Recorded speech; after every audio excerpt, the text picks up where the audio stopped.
Hey, welcome to episode number 200 of the Canadian Prepper Podcast. Yay! We are recording March the 26th, 2023. Who knew we'd make it to 200? My name's Eric, host of the show, based in Southern Ontario. Target shooter, hunter, ham radio operator, computer geek, all that good stuff. As a first responder, witnessed an over-reliance on emergency services during major events, started a small preparedness company to help people get better prepared for at least 72 hours, if not longer. Nobody's found us yet, so Not even after 200 tries, eh?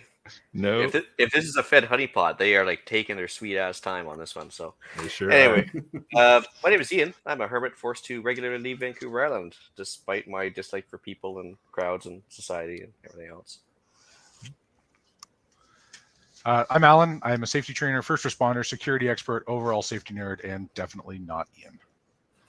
Are you sure? Nope. Camera's off, I Are hope. you sure? Nope. I'm Scott, a first responder from Ontario. I like learning things and I worry about our fragile infrastructure. And gasifiers. Yes, Obviously. clearly gasifiers. Obviously. And I'm Jeff. I am based in Central Ontario. I'm a target shooter, ham radio operator, general overall handyman, and weather nerd. And I'm the newbie. I'm Frugal Gunny. I'm an off-gridder, a shooter, do everything kind of fella. I like to hunt. I like to fish. If it's off the grid, let's talk about it. Awesome. Want to help support the show and keep the Canadian Prepper Podcast on the air for another 200 episodes? Buy some swag. We have both the Canadian Prepper Podcast t-shirt and the tactical Velcro patch at www.prepperpodcast.ca. All proceeds help keep the lights on and the backup wood gasifier fueled. Well done. Well done. Well done. And if you're enjoying the show, please take a few minutes and like us on Facebook and submit a review on iTunes. Also, we want your feedback, good or bad, or just there's a topic you want us to cover, not gasifiers. You can email us at feedback@prepperpodcast.ca. You know what? We'll talk about gasifiers again if Scott wants us to. Maybe. We'll think about it. Thanks, guys. Build If we get to 400. If we get to 400, yes. 400 Perfect. will be a gasifier extravaganza. How about that? Yes. All right, so we've got some celebratory content for you in this episode. We're going to start off with some recent news articles as usual, update you on our personal preps, then we're going to get into the main topic. It's episode number 200, so we're just going to chat and bring people in to talk with us as well. So I've posted the link in the Discord. I'll get it in the live chat here in a second as well. If you want to hop in and chat with us, everybody's welcome. So let's move into the news. Assuming, Alan, you don't have anything? Nope. All right, cool. So yeah, I haven't been here for what, 7 episodes? 8 episodes? Something like that. Welcome, So, new kid. Welcome. Yeah, I feel like I'm brand new here. Yeah, what hasn't gone on since I left? So bank collapses and train derailments and nuclear threats and gas prices. Oh my! Eh? So yeah, 4 bank collapses in the last 30 days. Some of them big, some of them small. But we're worried about contagion. That seems to be a thing. I didn't even pull up a news article for that one. So that was pretty interesting. Just kind of how in fairly short order they all kind of started to teeter a little bit. Have you guys heard anything about further ones at all? I don't believe it's all actually happening at all. I think this is just a scare tactic to make us panic buy. Nothing would surprise me at this point. Not shocking. Yeah, I had another one from a local article here. It says Putin warns of a nuclear red line. So I guess the UK was planning on sending some depleted uranium shells over to Ukraine to make that happen. And of course, as we learned from Gulf War syndrome, that they do leave a little bit of a dusty residue behind and cause some problems. So because Putin views that as a nuclear material, he figures he's going to have to retaliate in kind. So, yay. Escalation. Just Or maybe. did he not say he's going to put a bunch of his tactical nukes in Belarus? Yeah, Well, he did. and tactical meaning like the artillery shells, smaller stuff like that. Not not like 1 megaton specials, but like just upping the It's ante. still their nukes. Yeah, exactly. As soon as Yeah. you cross that line, it's only escalation from there. So I think that wasn't that more in the retaliation to his arrest warrant in Germany. I don't think he cares. I think he landed in Ukraine and was like, come on, take me, bro. But yeah, I'm like, what are the Germans going to do? They're kind of out of everything. So Yeah, and Germans should know, like, twice now. They really shouldn't go into Russia at this point. But anyway. Yeah, well, Anyway. they probably shouldn't have taken on the U.S. twice either, but here we are. Yeah, that's well. Actually, technically, to be fair, historically accurate, the Germans won the first one. They just lost the second one. So, against the Russians, that is. So, anyway.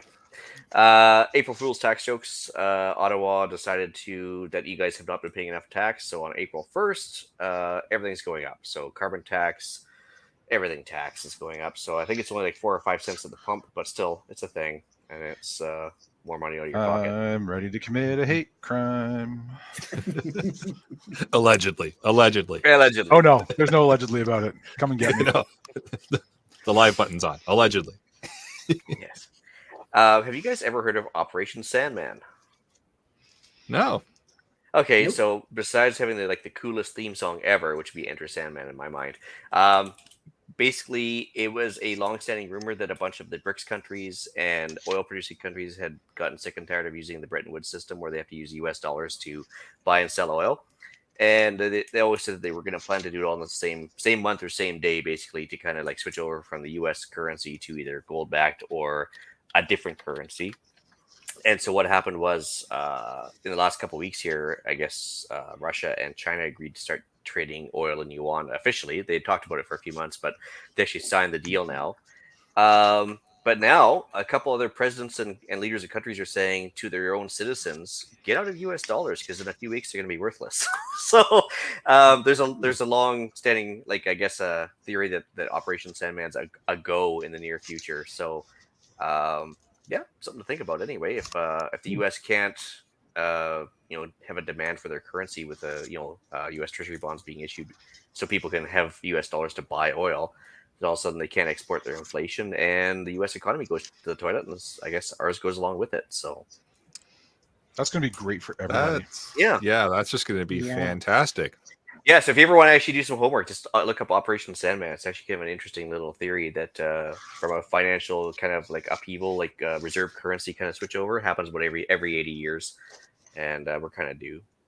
So, yeah, that's pretty much all I had. All right. Thanks for that, Ian. That makes me feel Yeah. so much better. That's awesome. Yeah. So Well, it's excited actually- for the future now. At first, I thought it was the president of Kenya or Nigeria, which of course is an oil-producing nation, but it's actually this president of Kenya came out and told his citizens to get out of the U.S. dollars as soon as they could, and he even mentioned Operation Sandman by name, I think. So that was interesting too. But the China-Russia thing was like headline news last week. So Of course. yeah, but we don't pay attention to that because it doesn't concern us. So No. Anyway, Well, I have one. Just happened. It happened Friday night, but nothing was sent out till today, where the city of Philadelphia advised their residents to start drinking bottled water after an upstream chemical spill. They then reversed their alert and said, "Oh, no, it's safe to drink.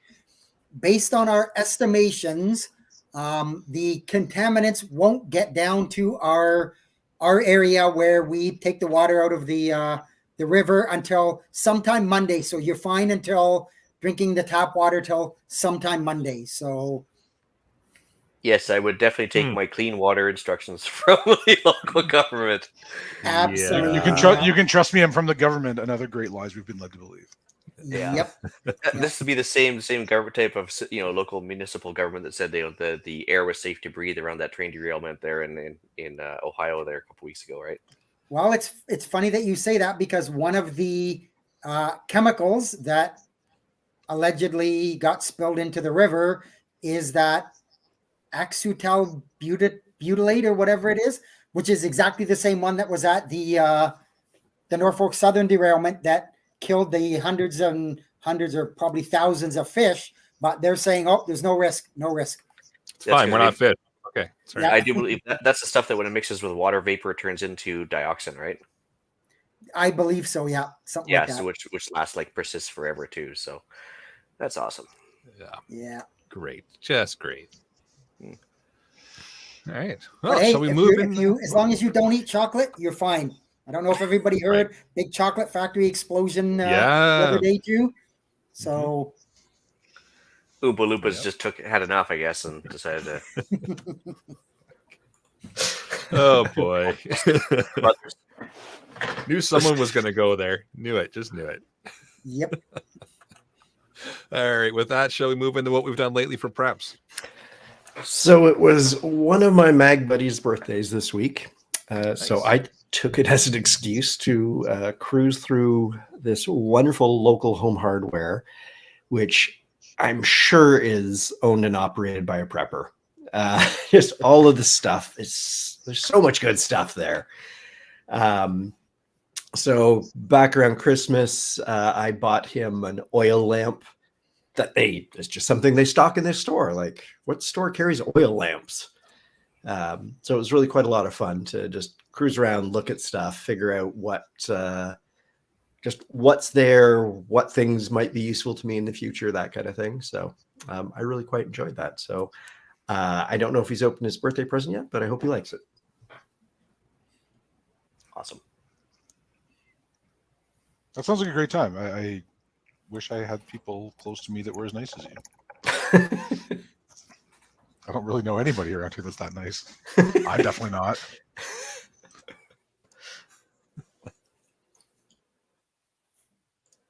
Hey, Jeff. Oh yeah, I was just typing something in there. Sorry, I did a bit of fuel rotation. I finally got around to disassembling my broken generator to try and get it fixed, and so I've got that torn apart. I've got some parts on order, and I did some work on my Faraday box. Very nice. I will have to bring you my Faraday box tester, and we'll play around with that at some point. Got to finish the box first, Jeff. Can't test it till it's done. Yeah, I know. Shut up. Wow. We must talk sometime about a full body size model. We'll talk later. All right, got it. Allegedly, right. For myself, this past week has been work, a little bit more work. Did I mention work? Yeah, nothing on the prep side of things. Yeah, I know, retired guy, whatever. Yeah. Well, I do feel your pain. I mean, basically, my work schedule has changed to the point where I'm working pretty much every weekend, and hence skipping here. So, yeah, I can understand how it's a little tough sometimes. Here we are, just thinking you hated us. Well, that was always a given, but well, yeah, it's just your disdain of the listeners. That's what fueled me for the most part. But yeah, no. So for myself, I finally got home for like a decent stretch of time. So I did a little bit of fuel rotation. And I got a chance to practice OPSEC today because I showed up to the fuel station with about 6 jerry cans. Of course, pulled them out, got them in front of the pumps and everything else. And this gentle old lady came up to me. She's like, "Are you going fishing?" And I looked at her as like, in my head, I was like, "Well, I'm practicing for the imminent collapse of society." But of course, I was like, "Yes, fishing. That's what I'm doing." That's exactly it. Of course, like I was like, I just wanted actually to open up with her and talk, but it's like, no, I'm just gonna leave this one alone for now because she probably wouldn't pick up what I'm throwing down because you know she's driving like a Prius or something anyway. But anyways, yeah, so there's a good chance to practice a little bit of OPSEC there without having to blurt out exactly what you're doing all the time. Did a range trip or two the last little while. One with a listener today, which was awesome. Nice. And I didn't realize it was his first range trip ever. So we kind of like went over some basics and we got to sight in one of his 22s and everything else. So it was pretty awesome. Did some food stock kind of resupply, just maintaining what we have. Obviously been in a kind of a holding pattern at work, so I can't really do a whole lot around here. Didn't do any of my sauna work, which I really wanted to get built, but no luck yet. However, I did get a backup cooking source assembled, which is also known as a barbecue. Nice. Yeah, so my old barbecue. Backup or primary? Well, summertime primary, backup right now. We clarify that. Yeah, that salmon's not going to cook itself, that's for sure. So, yeah, unfortunately, the one we had is, of course, all rusted out because of the weather here. So even though it had a stainless steel top and everything else, so I tried to give it away on Kijiji, and the Kijiji says they didn't believe me I was giving it away for free, so I kept on taking down my ad. Long story short, can't even seem to get rid of it. But yeah, got the new one built, and then I had a visit with listener Eric as opposed to podcast Eric, and very nice. So that was good. When I was in Ontario there, I had a chance to visit with him, so that was pretty cool. And I think that's about it.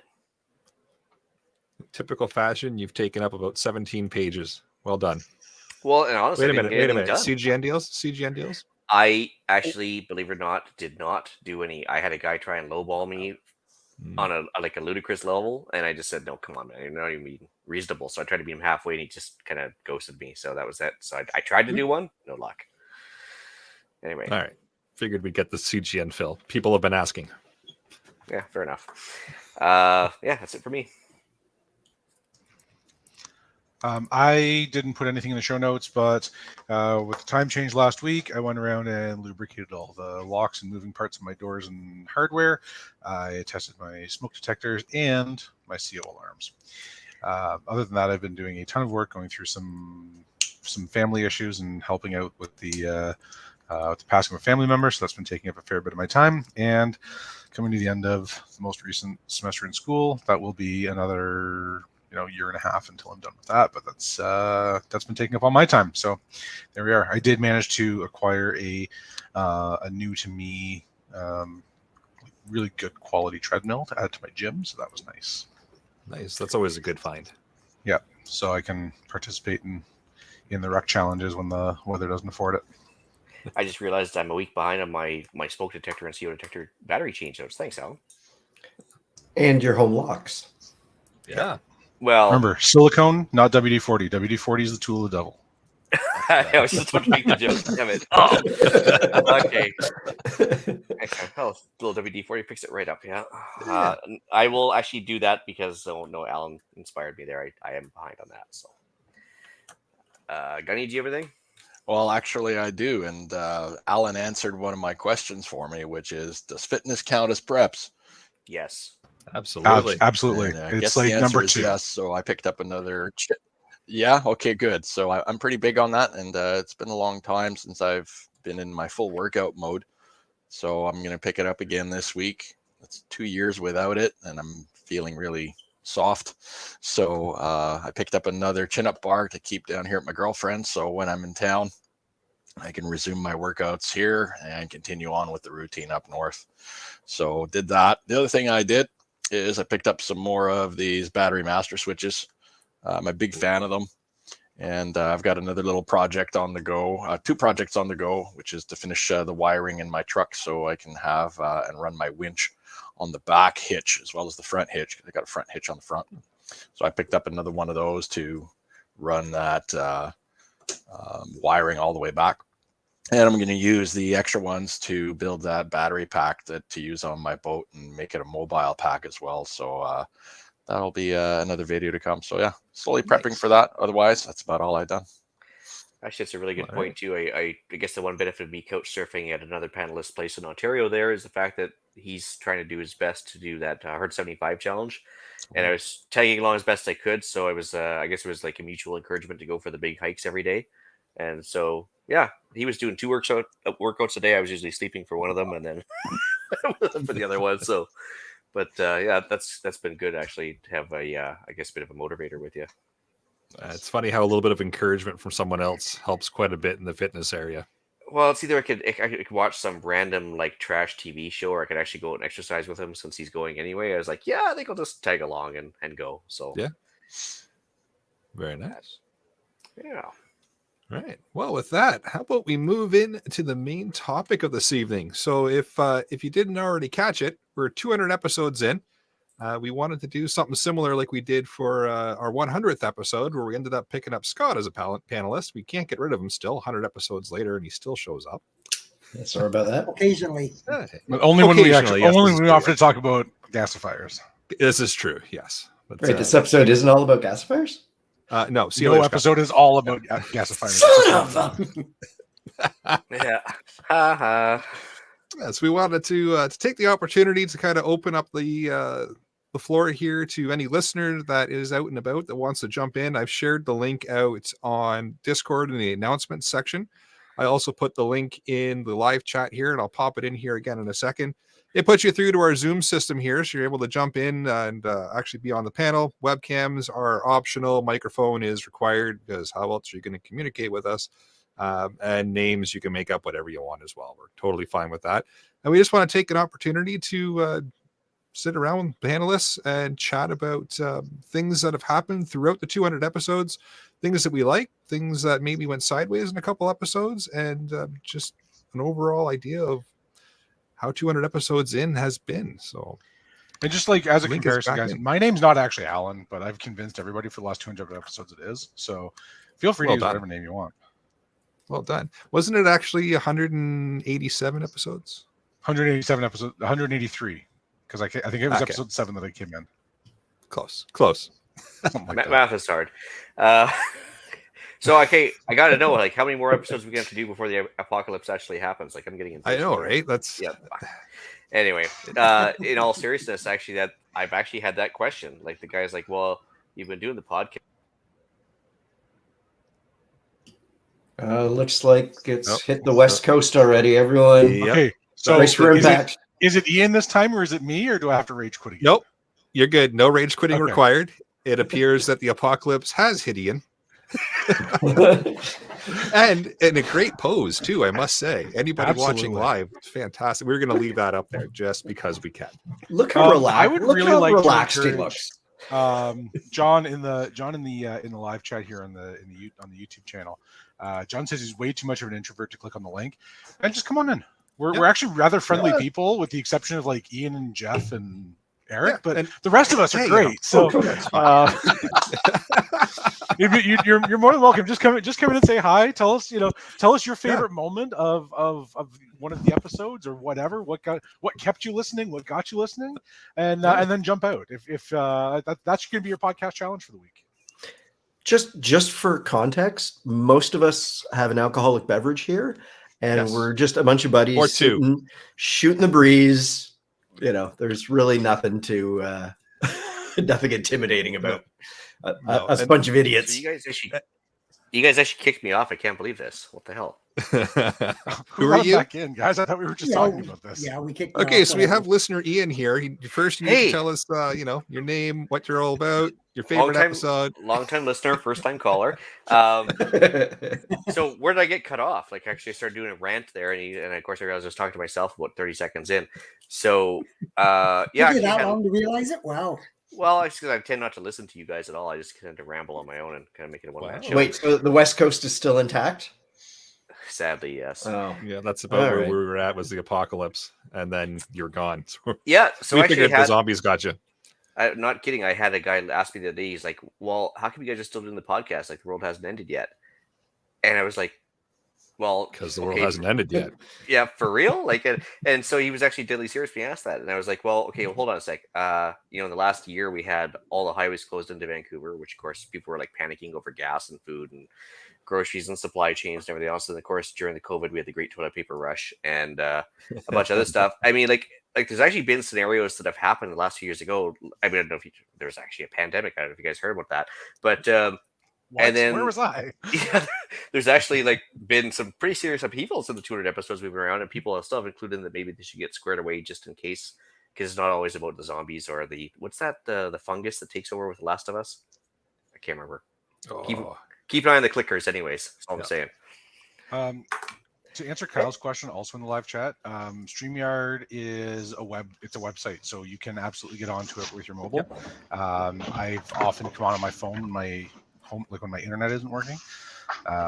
Sometimes I should have done that more often than I have, but here we are. But it's just a website, so click on that in the Discord chat or in the live, and it'll just open up a browser window, and you can join us. yeah, Easier those of you now. that are wondering, when you click the link, it'll just bring you to a screen where you get to choose if your camera stays on, if your camera's off.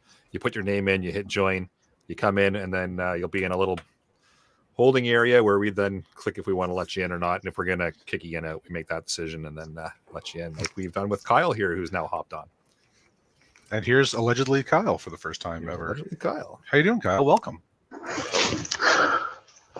Well, thank you, Ian Allen. He has been watching. Point for Kyle. Fantastic. So, Kyle, what? How long were we in this time before I mentioned CO? I think it was fairly early this episode. Like 18 minutes or something? Unfortunately, I wasn't keeping track tonight. What? You're our stats I guy. failed. Yeah, it's stats guy Kyle. Come on. It's fine. We have video playback, guys. It's no big deal.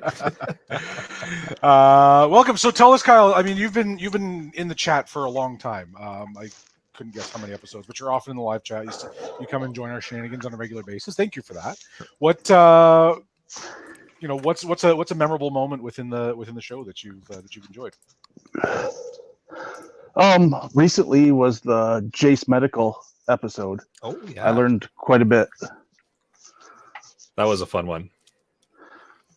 As a prepper, when I finally got some antibiotics as part of my sort of background kit, I realized how important that was to me. It was just like such an accomplishment. So yeah, I totally agree. The Jace Medical is just awesome. And I was surprised too, because they actually hunted us out to talk about things. So that was kind of cool to have that email come in. It was like, really, you want to come talk to? Oh, okay. We didn't have to look for them, so that was kind of cool. And we have another listener joining us, Ray. What's going on, guys? Hello. Welcome. Oh, an educated donkey. Very nice. I love the tagline. I couldn't put anything else. Huh? Educated donkey. Yeah. I love it. That is good. So So it's either uh, educated donkey or uneducated donkey. Both work. Well, it depends on whether Fair I'm enough. on as Ian or Alan that night. yeah. Surprisingly, You we can got choose both which of one's you. which. What sudden death? Now we got Dave on, so one more we have to dude. start kicking people off. That. I think we can get up to 10. We're gonna test it. We'll see. We'll see Yeah, how we'll many see we what can get happens. in here. Yeah. So if we have Ray, to kick Ray, Ian off, we'll kick him off. fine. Ray. So how long you been listening for? About a year and a half. I joined somewheres in the pandemic. I guess Okay. it's 3 years now, actually. That's been a long time. Yeah, that'll be 3. Yeah. Whew. Yeah. It's been 3 years of the pandemic already. How crazy is that? How did Remember you when we were talking about that like weird pneumonia thing that was coming out of China, and Yep. we were like not sure what was going to happen? I remember that episode. Sure do. I remember posting out saying, "Hey, anybody know a doctor that can maybe come and chat with us about this, so we, have some kind of legitimate information?" And then all of a sudden, wham, Dr. Alton. Like, Dr. Alton was on. how did we? What? Twice. He was on twice. Yeah, and then he comes back. He comes back. Yeah. Fantastic. Yeah, it was awesome. Ray, how did you stumble across this motley crew? Well, I used to work for a bread company. It's changed names now, but it used to be called Canada Bread. And I walked into the store one day, and my bread shelf that I normally spend hours fixing up, making it look nice, was absolutely empty. So at that point, I kind of started searching what was going on, because I wasn't really paying attention to what's going on in the pandemic. And then since I listened to so many podcasts, I stumbled across you guys. Oh, cool. Yeah. Awesome. Interesting. So you saw the effect and then went looking for the cause. I like it. Yes. Well, actually, I came across the other CPP first. Ah, fair enough. Fair Yeah, enough. I mean Nothing wrong with that. they're also out there. I guess they've Yeah. done a few episodes or something, but whatever. just a few. Okay. Well, one or two. We have a little brother. That's fine. It's no big Yeah, deal. So at this point, then, what was your favorite episode, or which one did you get the most information out of? It's so hard to tell. I honestly lose track. There's so many good ones. No, that's a great answer. I like that. Mhm. Dude, we didn't even mention it yet, but there's a giveaway for people to join us, and I think Ray just jumped up to the top of the list. Yep. There you go. Oh Lord. We also got Dave on the scene here. Yes, a pretty good fixture in the live chat. How's it going, Dave? Oh, it's going well. How are you guys? Good. Good. Excellent. So, You've I been around for a while too, Dave. I beg your pardon. You've been around for a while too. You've been in the chat. Yeah, you for about join us 50 most Sunday nights. I was going to say I've been around for 59 years, but That's like 12 less than Jeff. That's amazing. Yeah, it is. Oh, you young whippersnappers. I can say that because Jeff's a long ways away and doesn't move quickly. yeah, I wanted to get a realistic and kind of fundamental look at prepping without all the hype and of like doomsday preppers and all that kind of stuff. Right. And so I did a Google search and came up with you guys, and so I started listening on Sunday nights. Then and then backtrack to the beginning. I'm so To the, sorry. what was it? 8 minutes. The first pod. Yeah, about that. Yep. I think 8 minutes with intro and exit music, and yeah, about 3 minutes of me awkwardly talking to myself. Yeah. Now Well, Ian you spends know, more time than that talking about his preps. He does. Yeah, he sure does. So I like the sound of my own voice. Leave me alone. Yeah. well, That'd be funny. Absolutely. don't feel bad. I've been a pastor, and my very first sermon, including the Bible reading, was only 8 minutes. So Okay. we're right on par. Perfect. I like it. And so Yeah, so you wanted to get more involved. You wanted to be a little bit more prepared. What have you done differently as a result of watching or listening, tuning into the show? What's changed Well, for your preps for your day to day? Well, one of the things is having a store of essentials that would be needed in case of the some kind of emergency. Like you had mentioned, where you saw people were ill prepared for 72 hours or longer, and so I've become better prepared for that, as well as cycling my supplies there, particularly the food supplies. Yep. And just being more aware of what's going on around me on a daily basis. Awesome. No, it's good. It's good to hear we've had a bit of a positive impact. It's nice to hear that people Absolutely. are out there listening and taking some of the information that we're passing out there and putting it to use. And Yeah, I'm fully stocked on can openers now. Listen, if You you knew that are had to come prepared from with all the somebody. can openers, everything else becomes easy. So to your point, Dave, I very much like the podcast because it is relaxed and realistic, and it's not crazy hardcore survivalist. It's let's grow a garden, let's learn about canning, let's just do these Build a simple little gasifier. things. Build a gasifier. or two. Or two. One is none, and two is one. And But we're to not your Oh, point, I really do quote that to myself. The two is one and one is none. yep, absolutely. And I mean, I we tried to sort of convince talk my about wife of that, and she did not agree with me. Yeah, that's because you're talking girlfriends or wives, and that's just that's not cool. That's So, different. Yeah. Yeah, they're making that leap right away, and you can't win that. No. But to your point, I mean, I look at whatever the situation is, whatever zombie apocalypse or economic collapse or EMP, it's all a resource depleted situation, and having access to those resources, it doesn't matter what the situation is. I'm still going to need to eat and feed my family. I'm still going to need to have fresh, clean water. We're going to need medicine. We're going to need power. So whatever the cause of the problem, it's all the same solution, right? Just sort of being independent and ready to go. So yeah, Absolutely, yeah. What I like most that you said, Dave, is that you are now paying a little more attention around you and what's happening, maybe in the news, maybe on the weather. I find the biggest thing people get wrapped up in when they burst into the prepper notion is that, I got to have all this stuff. And I think it's more important that you keep your mindset first. Set your mindset like you have. If your mindset is delimited, okay, you might have a budget, and that's okay. I have a budget. That's why I'm called the Frugal Gunny. But if you have the right mindset, you can at least think of what your gaps are, so that if that situation does arise, at least you thought about it and you're not caught with your pants down. And you have, if you're already half aware of it, guess what? You're halfway there to making a plan. So if you can make a plan, well, then you're not caught with your pants down at all. It's like, okay, I knew something was going to go wrong at some point, and I've got plan A, plan B, plan C. I don't have anything. I don't have any gear, but I've got a plan. And most things, frankly, don't take a lot of gear, right? I mean, there's plenty of people out there that want to have a toy and a tool for everything, but most things just take a little bit of forethought, right? And if I see A, then I'm going to do 1, and if I see B, then I'm going to do 2.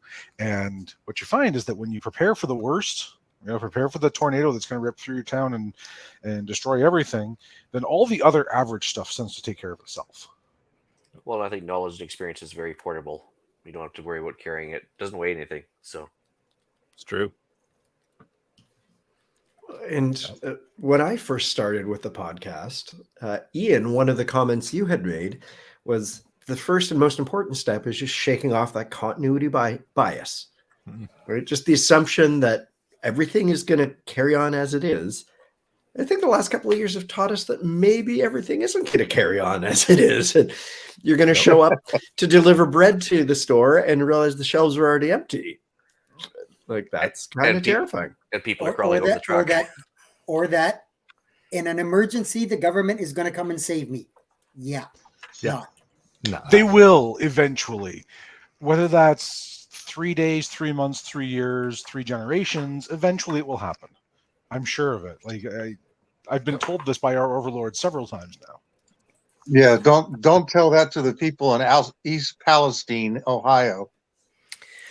Yeah, it's funny how they didn't get any real help whatsoever, right? Yeah, it's incredible. Yeah, no, it's incredible incompetence. Well, poor display of leadership. Even if it's just a photo op, at least usually generally the leaders show up at the disaster area and shovel a shovel full of dirt just for the photo op alone. But in that case, the leader took off to basically as far from there as he could possibly get, which I think was the Ukraine at the time.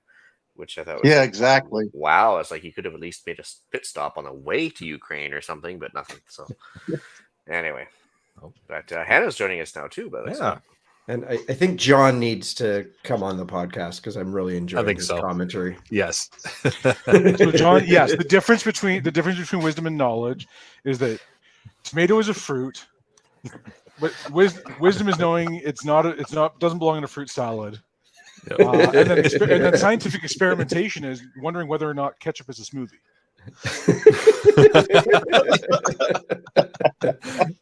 Yes, John, click the link. Come join us, and welcome Hannah to the panel. Feel free to flip your mic off if you'd like, and let us know about how you got into the podcast and what your favorite episode is, or favorite moment, or favorite moment. Yeah, something you learned. Yeah. Anything. And really. If you are talking, Hannah, you're muted and we can't hear you. Exactly. And if you just need more time, that's fine too. That's fine too. Yep, no problem. We'll leave you here until you decide. Looks like we've got a fellow ham here. Hey, Tom. Hello, Tom. Hi, guys. How's it going? Oh, pretty good. I am pretty new to the prep and stuff. I was talking to Eric on amateur radio the other day and decided to start following you guys, and so here I am. Well, welcome, Tom. Yeah, I was reading the call sign there in your name, like that looks familiar, and now I know why. I'm just going to get up into some light here. I was downstairs and the wife's on the television. So the question, Tom, based on you having communicated with Eric, is are you in Ontario, or are you in Arkansas, or are you in Australia? Because I'm in Australia. And Alan, you should know based on the call sign. I was just gonna say, Alan, come on. I'm genuinely not wearing my glasses and I can't read it. Here come the excuses. Here we go. Here we go. I'm sitting. I'm leaned back in my chair with my feet up on my desk, and I can kind of see the screen, but not enough because the show notes I have them in like 150% zoom, and that's all I need. So I can't read the names. So Victor Echo 3 Lima Hotel Juliet, VE3 is Ontario. So. Yeah, no, knowing that you're VE3, then I would know it's Ontario, but I literally can't. Yeah, I'm located in Aurelia. Okay. Yeah, we were even I know that here the other day. And it's roast Allen time. Although I threw a guy off the other day. I'm blind and half drunk, so. I threw a guy off the other day, and when I was in Mississauga, because I used my BC call sign with a mobile attached to it, and he's like, what are you doing here? Yeah, what were you doing in Ontario? Yeah. Yeah. So Yeah, well, welcome, Tom, to another local Aurelian. Yeah, thanks. I got Jeff there in the top left corner. He's a local ham operator as well. Yeah, I heard you guys talking about parks on the air. I really enjoyed last week's episode on the HF stuff and your very thorough explanation of the ham bands and FT8 and stuff. I appreciate that. That took a lot of setting up. We sat around for about 3 or 4 hours Saturday night in this room, similar setup like this, just that we use for testing, and getting all the audio piped through the computer and figuring out how to do that while I can still talk and broadcast out for the podcast and get the audio kind of in, out, on when I want, off when I don't. It was a lot of testing and setting up, but when it worked, it was a lot of fun. So I think, and it was a pretty popular episode too. It had a lot of people watching, a lot of downloads on it too. So I'll probably do some more in the future like that, because it seemed to be a pretty popular way of doing things. We hadn't done a live demonstration type of episode before, so I figured for number 199. Why not? If it crumbles, well, we've got 198 other ones that we can deal with. So, but I think it worked out quite well. Tom, how long have you been a ham? Many years, a long time, but wasn't all that active. I used to do a lot of CW work, continuous wave Morse code, and back in the day when I was a lot more active, I did a lot of that. But nowadays, there's more phone involved, and there's a lot of 2 meter 440 repeater individuals who use amateur radio as a hobby to just get on and rag chew and talk, and it's a whole nother side to the hobby. So I find all of it interesting. So. But as far as prepping is concerned, I wasn't involved in prepping at all until a couple of years ago, and my sister happens to be Mormon. Well, they're like really heavily into having foodstuffs and like 1 year's food available at all times. And so I was challenged by several conversations with her. So I started thinking more about prepping and having food on hand. So one of the few things that they get right, or one of the things that they do get right, is having that on hand. And actually, CW is how I first learned about ham radio as well. My grandpa was a ham. Actually, I've got his call sign now, VE3KSD, and I used to spend hours sitting in his ham shack listening to him. You know, he had I want to say it was 40 meter, but I don't remember. It's been too long, unfortunately. He's long past. I can't ask him anymore. But I want to say it was 40 meter. But he, contacts all over the world, and we had a big map up on the wall, and he had a little pin everywhere that he made contacts. And there was a lot less landmass that didn't have pins in it than did.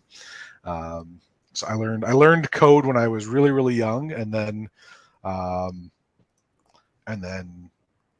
let it go by the wayside until I was 2 years ago when I finally sat down and did the studying and got the license myself. So I really enjoyed CW in the HF bands way back when.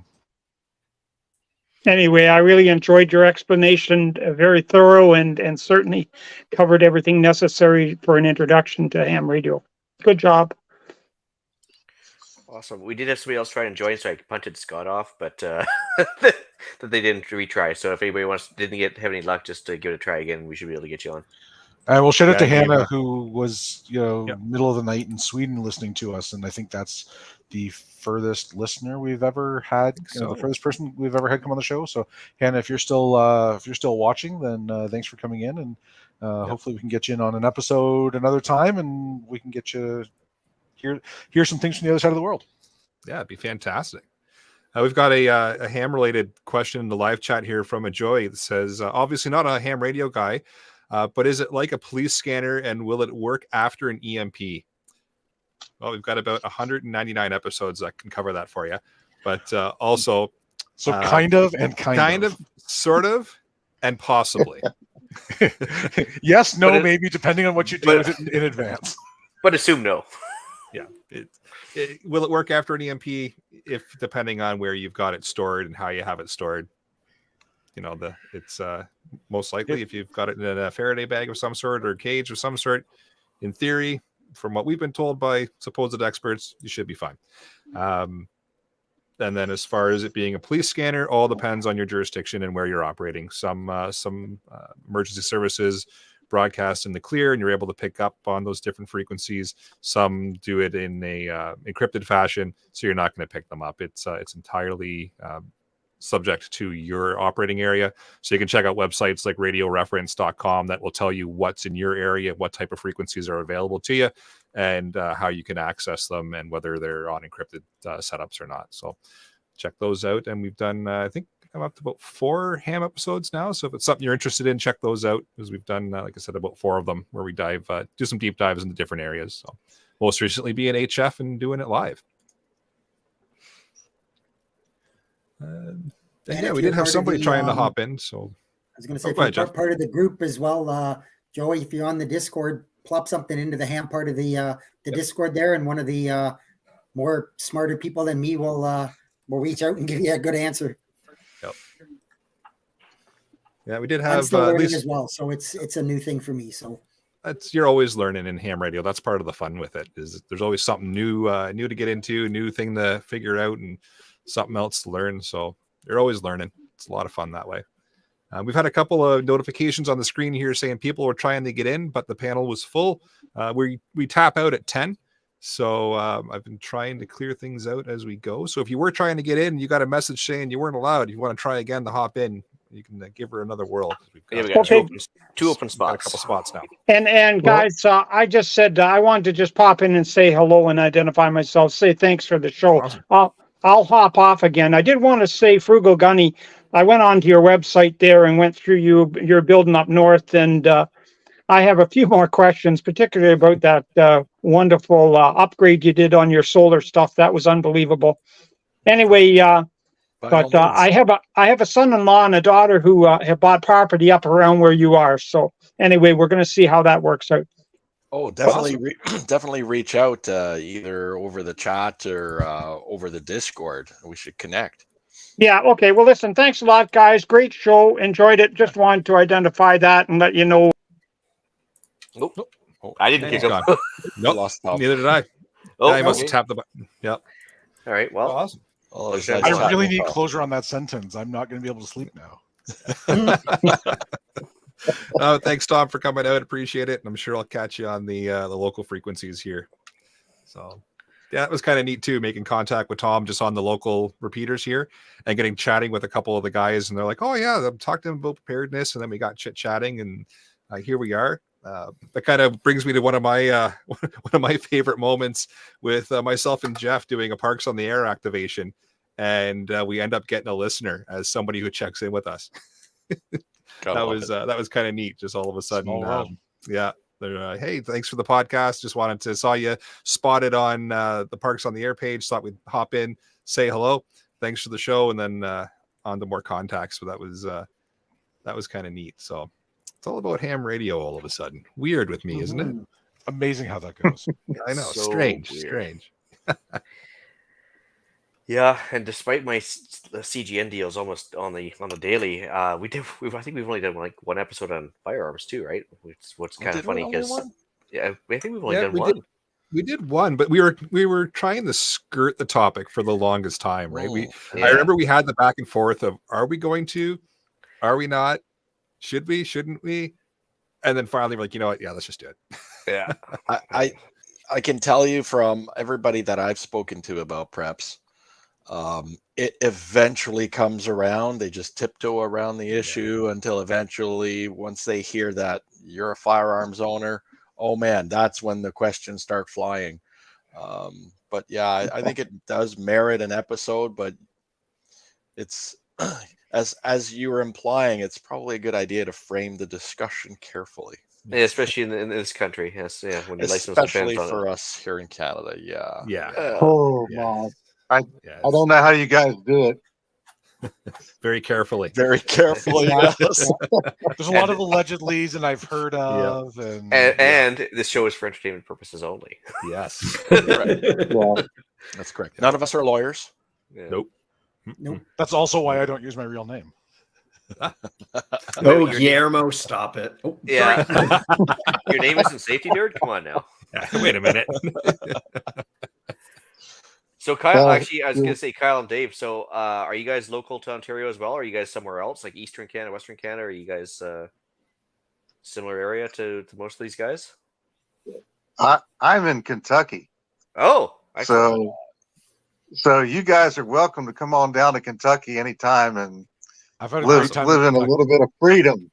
I've been through Kentucky a few times and enjoyed every single time I was there. Yeah, I was in Lexington and in well, I stopped in Fort Knox as well because you have to. But I went and visited some colleagues in Lexington a few years ago and just had an absolute riot. Went to that was where I went to the range there, the indoor range, and I went and played with some fully auto for the first time, and that was that was a good time. That was yeah. Are they accepting refugees from an oppressive tax regime at all, by any chance? Like, Well, if you come by way of the southern border, you'll be fine. so you just gotta hopscotch and go over first and then backtrack a bit. So depends on your approach route, I guess, Ian. Yeah. How would members of a fringe minority with unacceptable views be treated? Better than here, clearly. Well, Mr. Safety Nerd, aka Alan, aka Ian. I work in Lexington and live just a little bit south of Lexington in a little town called Wilmore. Right on. Yeah, there was back when I actually worked for a living.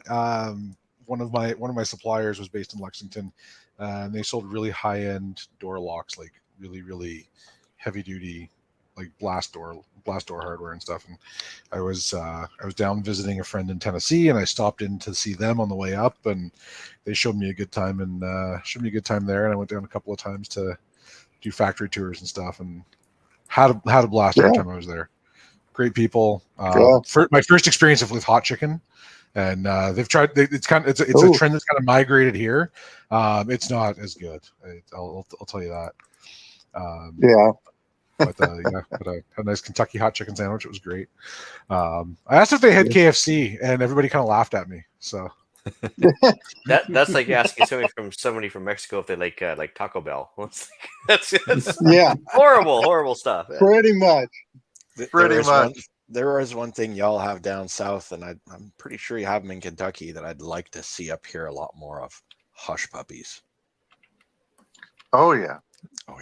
Yeah, that's a southern thing. Can't have a fish fry without some hush puppies. Oh, bud, I tell you, so good. I'm ruined. You see, Pierre's in the live chat here. Says, "I've heard you have good chicken, guns, and bourbon. Sign me up." Oh, I had some great bourbon when I was in Kentucky too. I was going to say, you'll have to go via the southern border though, because I'm sure he's flagged somewhere. So I came back from that trip, and I got stopped at the border because I brought back I had this mounted lock sample. So I came back and I got flagged at the border. Hit the border about midnight, which was like mistake number one. Got stopped there because I was importing commercial goods and I didn't have the right paperwork for it. Well, I didn't know that. So 14 some odd hours later, my car had been searched twice, and I finally got the right papers and everything was settled. I got home and realized that 2 bottles of bourbon that I had bought in Kentucky had been relieved from my car. So I still had a couple of bottles of whiskey from Tennessee. I had a couple of bottles of Jack Daniels, and I had a couple of bottles. I brought back I think 3 of whiskey, 3 of sour mash whiskey, and 4 of bourbon.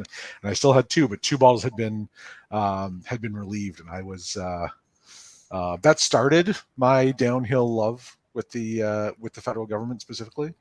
That was a catalyst event, as they call it. Because that was oh man, just tell me if you're going to take it, or let me pay the duty on it, whatever. But I got to go back. So is that what started the other CPP? Maybe. I have no comments to the press this time. Allegedly. Yep. Oh man. Well, But also, like we have every some time of I the cross the most. border, I get tagged now. We have some of the most lax, if you will, gun laws in the country here. Open carry, Sure, rub it in. concealed carry. Rub it in. Concealed Shall carry is not also be infringed. It's not hard. yeah. Where's Concealed the carry kick is button also here? There's a legal kick here. button somewhere. You're quickly turning into Greg here, Dave. Where Yeah, like very you're quickly turning welcome, into but only Greg. in very Yeah. short term. Only for the very short term. Yeah, come on down. I think your weather's quite nice too. Quite the growing season, from what I understand. Yeah, yeah, and our winter has been pretty mild. We only had some 0 temperatures for a couple days, and that's Fahrenheit. So Very nice. Very nice. Yeah, that's pretty toasty. Mhm. A lot How of about you, people Kyle? had a, You're from Michigan, right? Kyle? Yes, sir. Right on. I was in Michigan last weekend. Enjoy it every time I go over. Not so much coming back, but every time I go over. There's this From whole, Detroit.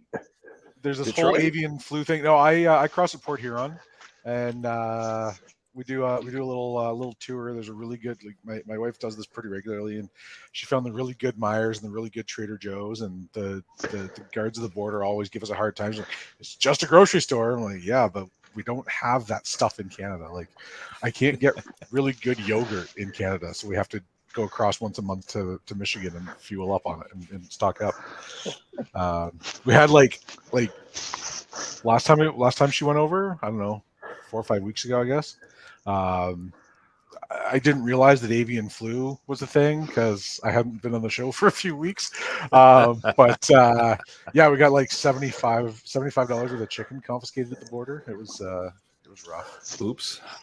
Yeah. If we'd just gone back and cooked it, it would have been okay, apparently. But yeah, no, across the Port Huron, usually spend the day. I had my first Chick-fil-A last weekend. Like, it was good. Maybe not as good as I had it built up in my head.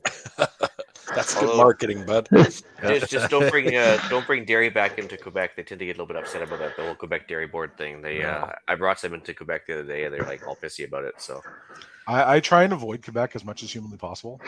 well, I didn't Except have a choice, so. except Costco for their Like my employer is based in Montreal, but I never have to go past the Toronto office. So. Well, never trust the French, no matter where they are.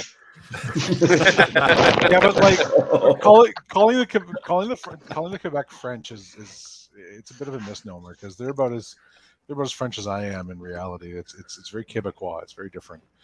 It's kind of like Cajun, same idea. It's just exactly related, but you know it's technically related, but you know. As a half real Frenchman from the other side of the pond, I have to concur. Exactly. It's like saying that let's see. It's like saying that Americans and Aussies are both English. Yeah, it's not no comparison. Yeah, it just again, it's just technically related, but no real comparison. Yeah, somewhat in one way, but yeah, pretty diametrically opposed. And the Quebecers are as much about being an independent and distinct society as they are about blending in with anybody else. So I think they would appreciate us not calling them the French either. Oh, definitely. Definitely. I keep the whole French thing quiet in certain places in Quebec. It's just neat to know. And, they don't need to know. Great, man. Good. Yeah, Great Man is good. Upsec, my friends. So we may have done a couple episodes on that. I have an episode for you. There you Yes. We'll have an episode for you. I have a question for the panel and for everyone listening. So we've had a Ukrainian woman and her daughter living with us for the last 9 months. her husband is visiting this week. Men are allowed to leave Ukraine now on basically 1 week vacations. And as a patriot, he's going back. He's been serving in the civil defense there and sort of working hard. I want to send him back with some useful things. I was Beef jerky. going on looking at Rapid Survival and seeing what things I should be ordering there for to send him home with, like, a crank Life radio, straws. crank phone charger, life straws, solar panel. Wait for Ian. So my question to everyone: what are some things that I should be packing for him to send him home to make life easier when Baby wipes. power is being interrupted? Baby Yeah, wipes. BZK baby wipes. Yeah, or the BZK, whatever. Pick your poison. Disinfectant wipes, yep. Yeah, water filters, Several, BZK several wipes, can and- openers. Yeah. Yeah, Oh, yeah. I mean, Baby wipes are. And I mean, I said life straws specifically to get a rise out of Ian, but like a Sawyer Mini would actually not be a bad idea, right? Like, an army marches on its stomach, and if you're out in the field, having a clean source of drinking water, would be worth it. I happen to like the Life Straw bottles that have kind of the built-in filter. Again, I know Ian is like, I can actually see Ian's head getting redder. Can't read anything, but I can see his face getting redder. You can see the smoke coming out his ears. Yeah. Like it's like I'm watching his head I'm watching his head get ready to explode there. But I like it because it's all built into one. But in the absence of that, like a couple of good Nalgene bottles and a Sawyer Mini would be a good choice. I like John's. I really wish John would just come on the show here. Yeah, just and click talk the with link, us. John. I'm going to put it back in the chat here. Just click the link. Solar powered phone charger, and actually the one like the solar powered pack that I got from Rapid Survival is fantastic. Like I use that during the day when I'm camping to charge battery packs, and then I can charge devices and stuff and run off the battery packs at night. So that would be an excellent an excellent addition. And even to amp it up just a tiny bit, like, you get the crank radio, solar charger, cell phone thing, but also it's got the weather radio and the standard frequencies kind of pre-programmed. It's like it's the Eaton, or what's the other big name brand that they have for those ones for the solar crank Eaton's radios? a big one. Yeah. Yeah, there's a couple other ones, but just one of those that's like kind of combo tool. Also has a flashlight built into it and everything else. So it's kind of a nice What a handy ham thing. radio. Ham radio. Well, at least the I'm crank kidding. radio I'm is kidding. solar powered, and you don't need to have a power source. The ham radio, I mean, who are you going to talk to, right? I think they've actually got a temporary ban. They do, on ham yeah. radios. So Yeah, they you absolutely just get do. yourself in trouble there. So What about footwear, Scott? I'll have to check and see what we need to send him home with. Yeah, just a Yeah, thought. good like merino wool socks and liner socks. Yep. Well, Good pair of boots, original swap boots. Excellent.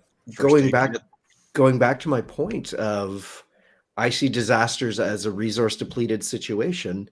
We have the luxury that I can order from Rapid Survival. I can order from all sorts of online retailers. And if I can send them home with some useful things that's going to make life easier, make communications easier, I'm happy to help the cause. I would want to know what they have for what they have for tourniquets, first aid kits on an individual basis. Yes, usually you've got a medic who's got all that, but man, the medic personal issue. What do you got? Might be a ways out, right? So You are your own first whatever responder. you can get them for a little individual first aid kit, pressure bandages, tourniquets. well, they are consumables, right? Like the tourniquets are like a single use, basically. Only you don't want to reuse it, so it's if you can help it. So Exactly, and there's odds you might use it on a buddy instead of you first. So if you're out one because you helped out your buddy, it's really good to have 2 or 3 on you. Well, they Yeah, are sure. using a lot of artillery, so shrapnel's a thing too, right? Yep. So I actually just had someone place an order for a bunch of the compressed gauze packets that I have. That is going straight to Ukraine. Awesome. So Another thing in same line with socks, foot powder. Great idea. Mhm. Keep the crotch rot at bay and the trench foot. It's a really basic item, but when you don't have it, man, life is miserable. A poncho. Yeah. A little poncho. Oh, You can get them usually for $20, $30 if you spring for a camel one. and you can do everything from transport water to transport leaf coverage for camo, to transport sticks for a fire, to actually using it for rain cover. So Now that you mention it, I think I need to take him to an army surplus, local army surplus store. Yep. Yeah, some boots, maybe they're shorter boots or whatever too. But I mean, Yeah. it depends what your budget is too. I mean, you can always go out and get him a thermal scope too if you really wanted. And if you've got that in your budget, there's a local Frugal Gunny who could use the sponsorship. The other thing I was going to say is too, it depends on what he's going to be able to get either out of the country or into his country without somebody seizing it. And I don't know what their rules are like over there, whether they're going to be searching his luggage or. Yeah, true. Run re-entry. What's going to happen? Yeah, it's a good point. The other thing that's kind of silly sounding, but it makes a huge difference when you're in the field, is a good belt. Because they'll usually issue you pants and a shirt, but a silly little thing like a belt that fits you right and that feels good on you for over 2 or 3 days in a row, it doesn't chafe you in all the wrong places. It helps.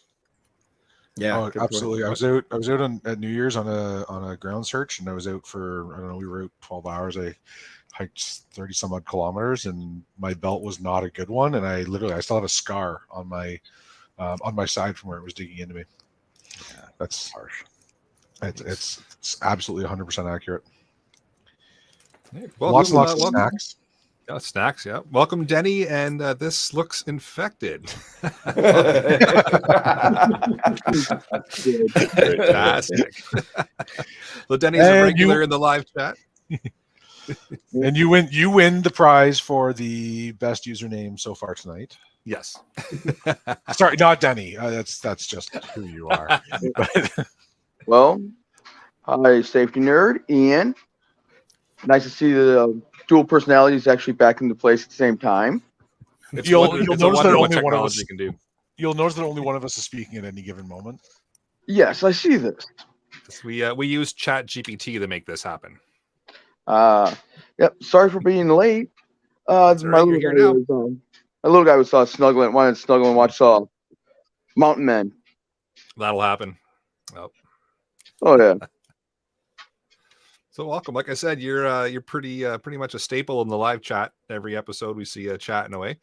The question we've been putting to everybody as they pop in is favorite moment or episode, or how you ended up actually getting on to listening to the podcast, and really how long you've been a listener.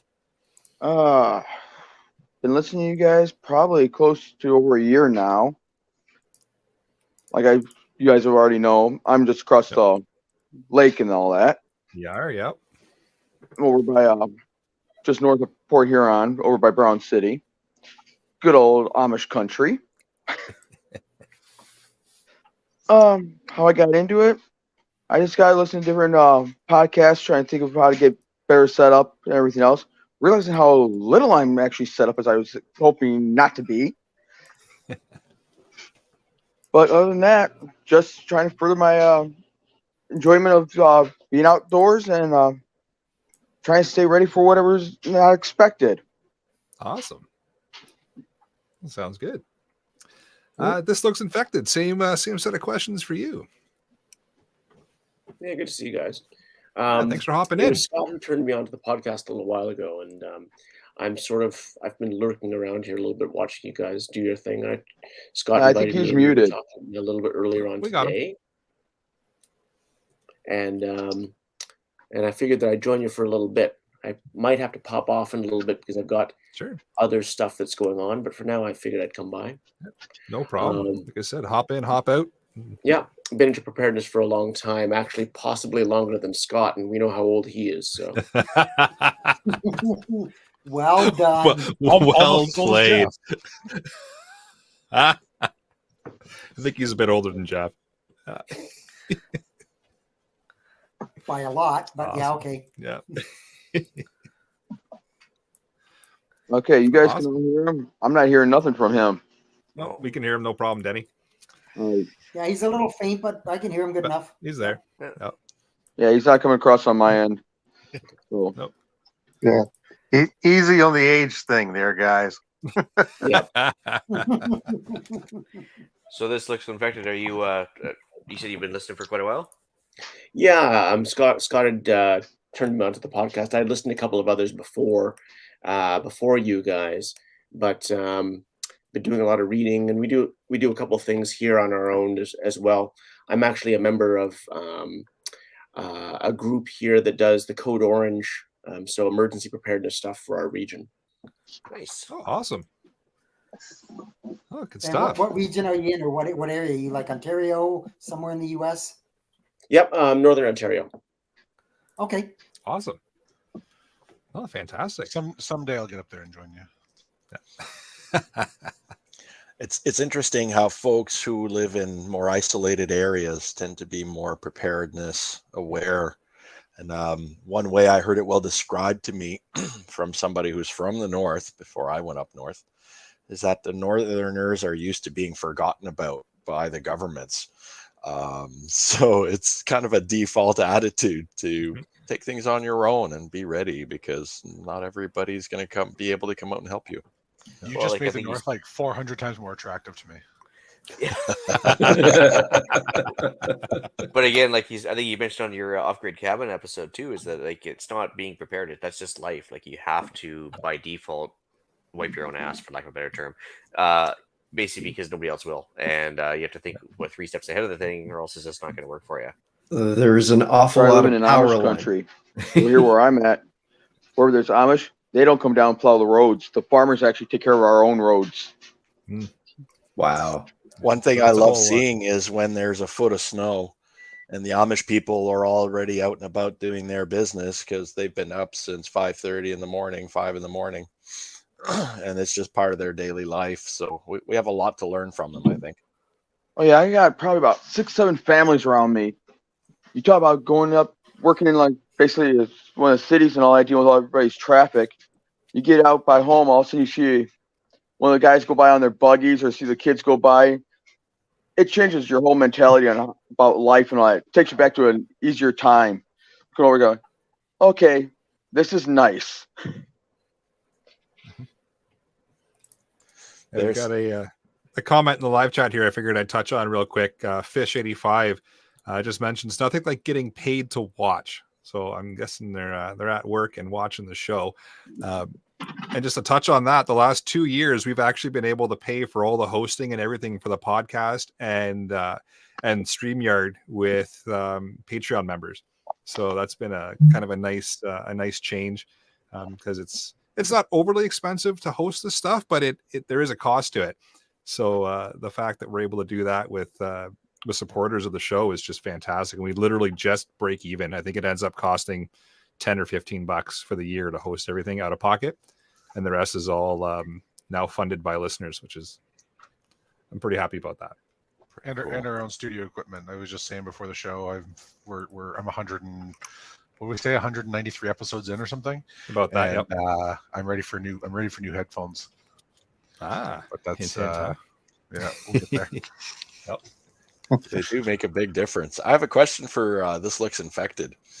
In your practice, what's the one thing people are weakest on and need to work on or be aware of? Yeah, I mean, it's probably a combination of a couple things. I think that to step back a second from it, it's probably actually an awareness of their own frailties. I mean, it's all one. I mean, take something like diabetes, for example. It's one of the most common things that people have, and the awareness of how they could be changing it on their own. That's the big thing, because the problem is that there's this sense of, well, the pills are the pills and they seem to be working just fine. Well, that's not good enough, right? And people should be a little bit more aware that there's always things they can be doing to improve themselves and to lose the weight and to take care of the diet and this kind of thing. It's not good enough to say the prescriptions are taken care of. And when you see people who are, their version of prepping is to prep up a year's worth of diabetic meds, well, they can do better than that, right? That's probably the biggest one, is for anybody who's sitting on medical conditions, is to not have thought of whether there's any other way besides what we're doing on Sunday or Monday. Complacency. Oh man, yeah. I want to echo that. A friend of mine recently really impressed me. He's developed a bit of a heart condition, and so he's been on a soup of meds, and he took it on his own self as a preparedness thing. He asked his doctor to reduce some of the meds he was on, and it was not because he can't have access to them now. It's because he's concerned about not having access to them at some future point in time. But in order to offset that transition off the meds, he's received good advice from the doctor in terms of things he can do to take care of his own self naturally, things you can eat to naturally thin out your blood, so he doesn't have to take thinners, etc. So I think that's a great point that I would echo for anybody. Anything you can do to remove yourself from all those external dependencies, whatever they are. Medicals are a huge one. In fact, I've had members of my own family tell me they would not consider going off the grid, and off the grid just means to be without services for some time, right? In that same vein, okay, well, what can you do then in case that happens and you don't have access to the health services? You know, some people didn't have access to health services during the pandemic. And I don't know to what measure they were ready for that. And I don't think we have a good awareness of what the overall effects of that lack of access to the system have been. So great point. Thank you. Mm-hmm. And what you've done more than that is whatever healthcare provider you're with, you've gotten their attention, right? Because you've gotten your attention and identified yourself as somebody who is actually willing to work with it. It's a little bit like going to a personal trainer and saying, what should I be doing at home when I'm not actually at the gym? Or if you go to your mechanic and you say, well, thanks for fixing my tranny, but what should I be doing so this doesn't happen again? Right? It doesn't matter what the trade is. You've demonstrated to the person who's taking care of your problem for today that you actually give a care about what happens tomorrow. Right? That's the thing. Beautiful. That's fantastic advice. I like it. Yeah. Take a second to say hello to John, who's just joined us. He hopped on for a second there. And hey, guys. Wait, is it the welcome, John? welcome. Is it the John? I was just going to ask. Yeah, it's me. Ah, excellent. Welcome, John. Hey. Welcome from the chat and into the panel. Podcast challenge, right? Hat, by the way. Podcast challenge. Yeah, you like my hat? That is a fantastic hat. I've got the same one. Yep. Yeah. It's got the little built-in light. It's great. Yeah. No, yeah. Congrats on the 200, and listened to you guys for about a year and a half. Awesome. So, yep. Oh, that's great. Yeah, we picked up a whole ton of listeners throughout COVID for some odd reason. I'm not sure why. Yeah. Yeah. No, it's good. Awesome. Yeah, I live in northern BC, so right on. Yeah. Like I said, I'm kind of an introvert, so yeah. No problem. I would argue you're wittier than most of the panel, so you really belong on here. Absolutely. Yep. Oh, I love the wit. Yeah. Yeah, some fantastic comments. Yeah. It took me a while to get used to or break out of the shell too when we first started the podcast. As you heard at the beginning here, we're talking about episode 1 or 2 that were all of 8 minutes long with intro and everything. It took a while to get chatty, and then I learned about ham radio, and that was game over. But yeah, you bet.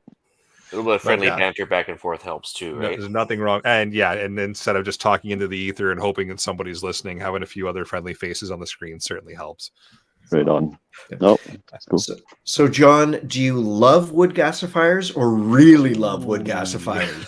Yeah, I like them. I was going to say that you guys ask everybody about their favorite moment. I'd have to say the podcast about the wood gasifier is probably my favorite. So. All right. You are my new favorite panelist. You're on every week. You just made Scott's day.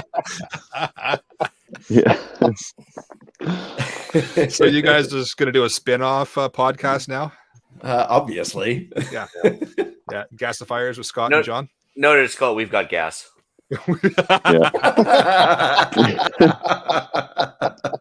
That's Oh, the easiest way to do it. Well done, Ian. Well done. Oh. So how far north are you in BC, bud? An hour north of Fort St. John, out in the boonies. So, yeah. That's pretty far up. Yeah, got a little property up here and got a little of everything. Yeah. I got some friends in the area. It's absolutely gorgeous. Yeah. We're actually planning to visit this year. Hopefully we can make it happen. But yeah, it's, right love it. Beautiful part of the country. Yeah. John, Remote. just so you're aware, I believe Melissa has traded in Pierre for you. Yeah, I can't see the live chat here, so yeah, that's funny. Right on. Oh, jeez. Pour one out for Pierre. They literally got married like this week. Yeah, on She's Thursday. already trading up. Yeah, I'm happily married too, so it's okay. I'm gonna let you guys go. I got some birds to put away here, so you guys have a great night. Well, thanks for hopping in, Thanks John, for and clicking hopping the in. button after a little bit of ribbing. Appreciate it. Yeah, you betcha. Have a good one. John, you're welcome anytime. Yeah. We'll get our Come back podcast anytime going. you Thanks, want. buddy. All right. All right. Have a good one. Thanks. Awesome. All right, I got a new best friend. This is amazing. I'll see you you suckers do. later. Look at that. Yeah. So episode 200, and you finally get to do a spin-off podcast there, Scott. Yeah. Just been, So I just got been a waiting for the question moment. got a for you friend. guys. I got a question for you guys. How did Ian and Alan, connect with Eric to become the triumvirate? Interesting chat. Great So yeah, question. Good So question. hold on. Do we go into a separate chat here, get our stories straight, and then come back? no, that's all right. I can spin a yarn pretty fast here. So there was actually like an old school podcast that was like available in MP3 format only on an old website that all of us were listening to, I think, at some point or another. And we started a little WhatsApp group before I got banned off that, of course. And then Back in the good old days when Ian was allowed on social media. yeah, and then so I was going to we were say, on what WhatsApp- have you not been banned on? just gilded so far. So yeah, like we were in a WhatsApp group, and basically, I think at the time, the area just sent out a call for volunteers. Anybody wants to help them join or do a podcast? I think I was the only guy that, like, maybe I just stood still, everybody else took a step back, and then there I was. And then I think Alan sent in an email soon thereafter. Yep. I think that was at the end of episode 5. I want to say it was. Yeah, 5 or 6, like I'd caught the podcast. Just I was driving a lot for work and listening to as many podcasts as I could, and I found Eric's kind of by random search, and literally it was a call for an email, right? If you want to get involved in the show, send us an email at feedback@prepperpodcast.ca, and I did, and then it just kind of spiraled out of control from there. Yeah, it was literally I was doing episodes where I was inviting people. I was hitting up all the various prepper groups I was in, saying, "Hey, I've started up a podcast. If anybody wants to come and help me avoid talking to myself." And then Ian, like Ian said, he answered the couple of the messages I sent out. And if you listen to those first couple of episodes, they're nothing like the setup we have now. It's evolved quite a bit the way we do things, because we would literally sit and we would read a script, and if we screwed up, we'd stop, we'd start again, we'd go, And we'd start, stop, go. Was it via Skype or how did we start it out? It was. I think it was over Google Hangouts. It was, yeah. Yeah, It was Google Hangouts, which then became Google Meet, which then Yep. spiraled out of control. There was a time when we were trying to record on like Zoom or something, and it was bad. It was interesting. It was even more so amateur hour than what we've evolved to now, and it was but it was fun too. We learned along the way how to kind of do things a little bit differently, and then eventually we decided, you know what, let's just do it live, because we're forced then to just push through where we stumble and fall, and it's already out there, right? And it's I think that format's done us quite well. It takes the pressure off. I think a lot of times it's like, other than the fact that we step over each other, but I mean, that's going to happen. Yeah, it takes the pressure off. So, what are you going to do, right? And I think you can clean it up for the actual podcast release, although we don't really do a whole lot of editing, I don't think. But no, I do very little editing, except just kind of cleaning the audio up so it sounds a little bit crisper and nicer. But as far as outtakes, no, I don't really take anything out at all. Just add the intro music, add the outro music. That's it. And like fun fact, Dave, like Eric and I have hung out together, and Ian and I have hung out together, but Eric, Ian, and I have never been in the same place at the same time. I wonder why. I mean, it's not because Ian and I are the same person at all, but no. Like as it stands, despite our efforts, we've never been in the same place at the same time. And we keep trying to make it happen, and between like all three of us have odd jobs some days, and it just doesn't happen. So we'll get there one of these days, maybe. Yeah, and then I've hung out with Scott a few times. I've hung out with Jeff way too many times, I like to mention, and it's never been with Ian or Alan at the same time. Oh yeah, I guess Scott's been in my house actually, and so is Ian. But again, not at the same time. So yeah, it's been kind of fun that way, where we've all kind of been able to start this podcast and then meet up with each other at various points as we're traveling around the province, and it's been an interesting experience, to say the least, to get to 200 episodes. Yeah. Well, I drive past Eric and Jeff a couple of times a year, usually heading towards the north. I don't go anywhere near as north as like Frugal or Scott there, but I go up there, go up past them a couple of times a year, and my radio is always on in my truck, and actually we've chatted a few times that way. Yep. Really and truly, I feel like my mag has expanded to include all of these panelists and all of the Discord. And it's great when you can put a question out about some random topic, get back an expert opinion, an expert answer on it. And it's fantastic. And I mean, the amount that I've learned from very smart people around me is just wonderful. Well, it's interesting too, because I was just watching the chat there, and as soon as John told us where he was living, and I noticed there's another person within an hour of him on the same chat. I was like, so like right away, those two, if they don't know each other already, they could obviously have an opportunity to meet up there, and like-minded people. So it's kind of cool. So it's been really good for that. Like as far as expanding, like just even a contact network. So if you are out of town and you might have somebody on the extended group nearby, which could always help as a thing, right? So I have to echo that. Go ahead. I have to echo that. Just recently had a couple of contacts through my channel, thanks to this podcast, who went to look at my channel and have connected up with me because they're up north. Awesome. So now I've just expanded my circle by reaching out. So yeah, there's huge benefits to having membership in more than one mag and continuously expanding it. The more we network, the more we share the knowledge, the less dependent we are on externals, and the more interdependent we are. And that's what a community is. So I think it's a pretty cool thing. Yeah.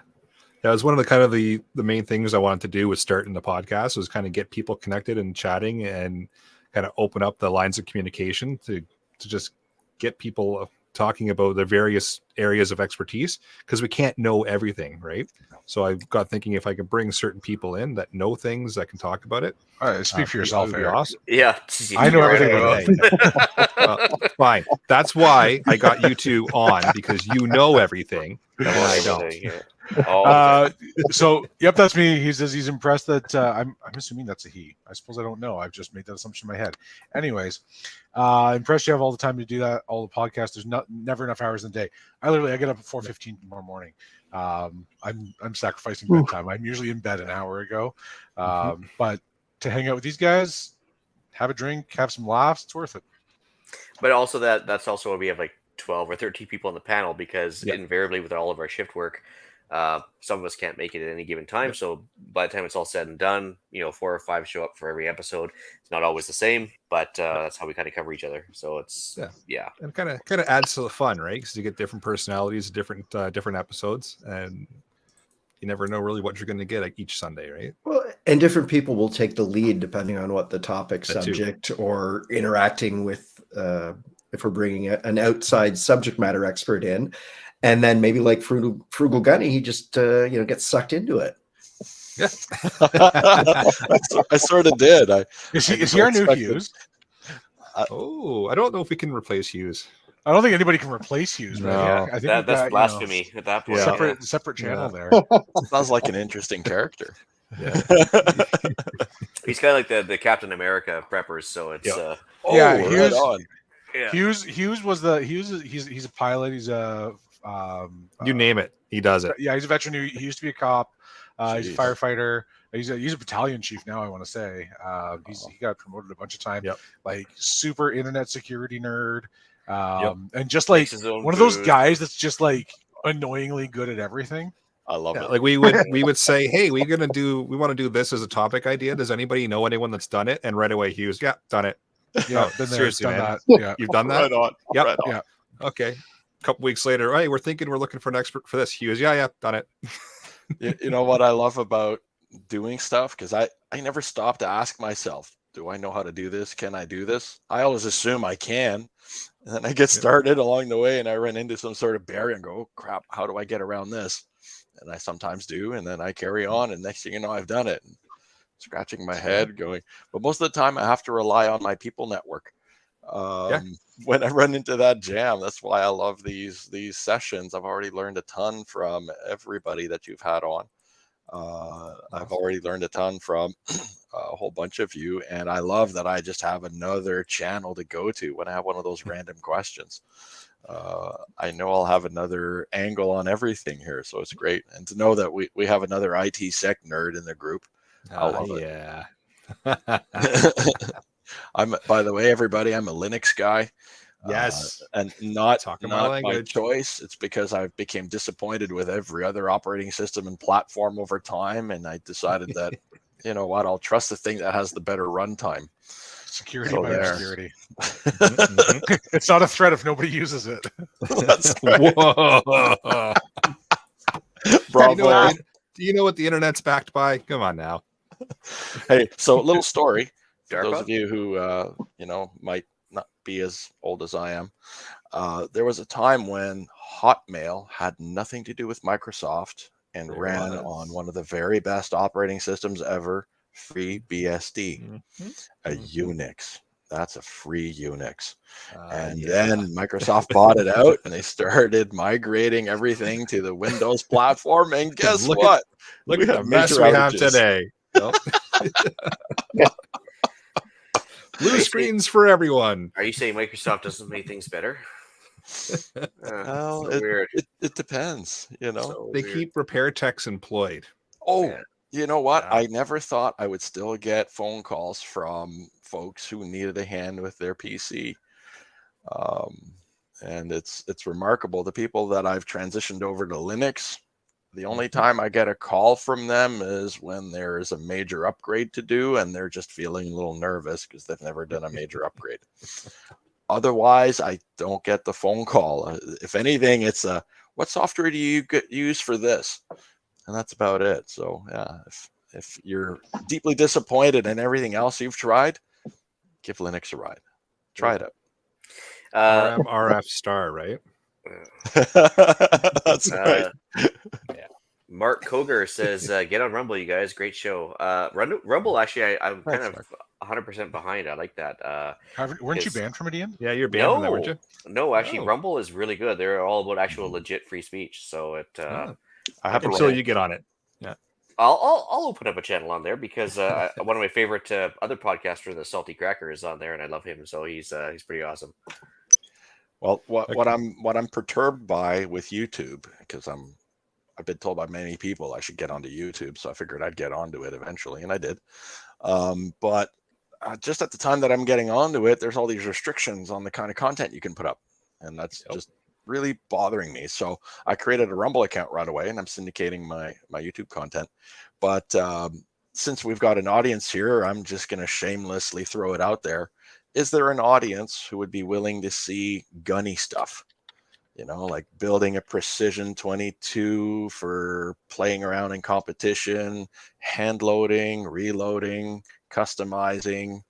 Pretty sure like the answer is fit, yes. Functionality, what you should be looking for, what I use, what I like. I used to be an outfitter, so part of what I used to do was when people would show up at the gun counter and they'd say, "Oh, I need this," my first question usually was, "Well, what are you doing with it? What do you want to do?" So I asked the question to everybody else, the same thing here. What do you want to do? Is this something that would be of interest? If yes, let us know. I'm pretty sure everybody here would love to do an episode on firearms as well. So I wouldn't mind participating in one of those as well. But the reason I talk about firearms a lot is that in Canada, the folks who live off the grid and have been self-reliant and independent for the longest time were those who lived out in the woods and lived off the land. And not many of them did it without some sort of weapon, firearm, or bow at the very least, right? Something to hunt with so you could provide for your family during those times when crops are down, weather's not so great, trade is low. Maybe trade routes are impassable because of bad weather, right? We've seen this all over Canada. So I think it would be pretty cool to be able to reconsider that as a part of the prepping toolkit, but without fear of talking about it. Well, it's amazing. Actually, one of my coworkers the other day, I was talking about how I do hunting occasionally during the appropriate season and stuff, and he was like, "So does Don't that listen mean?" to the deer episodes. Don't Yeah. listen to the deer episodes. But he goes so you're like you have all the the guns and stuff, and I was like, well, yeah. I said it's pretty hard to beat the deer to death with your fists, and just the absolute disconnect from his face. He couldn't believe. He's like, because I guess he couldn't reconcile the fact that the meat doesn't just appear on a styrofoam platter. Like, I don't understand. Like, and I was like, yeah, the animal doesn't die of natural causes or commit suicide in order for you to eat. Like, you realize that something had to kill that animal, right? And he just could not reconcile that. It was just like the sheer look of the confusion on his face more than anything else. And he's just like, I don't think I've ever met anybody like you before. I was like, that's sad. That at this point, that's kind of weird. It's a good point, Ian, that the knowledge is great when you need it, but ideally you have the knowledge and the competence on hand prior to yourself needing it, right? Yeah.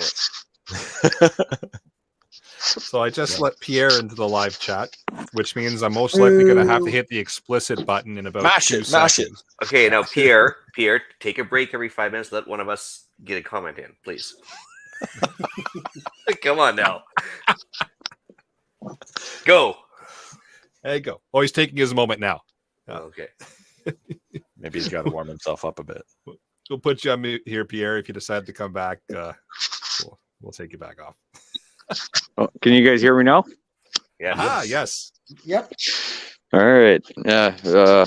So I didn't come on for the whole show tonight due to being up at my honeymoon, but we've been sitting down, eating, listening, and I figured I'd come on and just say a few swear words. So you have to hit the explicit button, just in fucking case it hasn't been done already. Thank you, sir. That speaks to dedication. You're on your honeymoon and you've come out to participate in the show. That's dedication for you. Yes. That is dedication. I did let one slip already, but I don't even think Eric noticed. So I noticed, but I was waiting. I for Pierre would to wager come money that Pierre is currently not wearing pants.